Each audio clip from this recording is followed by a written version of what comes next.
প্রিয় কৃষিদোক্তা ভাইরা, আমার আজকের আলোচনার মূল বিষয় হলো মরিচের পাতা কুঁকড়ানো।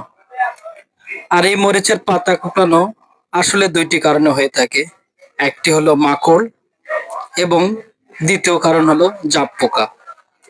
মাকড় খালি চোখে সাধারণত দেখা যায় না।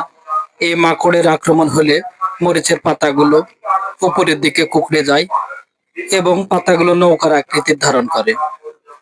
আর দ্বিতীয়ত হলো জাপ পোকা। জাপ পোকা পাতার নিচে লেপ্টে লাগে থাকে এবং পাতার রস খেয়ে পাতাগুলো আস্তে আস্তে কোঁকড়া ভাব নিয়ে আসে। এই দুইটি কারণে আমাদের মেনলি মরিচের পাতা কোঁকড়ানো রোগ হয়ে থাকে। তো এই পাতা কোঁকড়ানো রোগ থেকে সমাধানের সঠিক উপায় হলো নিয়মিত ভালো মানের মাকড়নাশক, যেমন ইওরকার, এবং জাপ পোকা দমনের জন্য ইমিডাক্লোরোপিড গ্রুপের ওষুধ নিয়মিত ব্যবহার করলে আমরা এর থেকে শতভাগ নিশ্চয়তা পেতে পারি। ধন্যবাদ।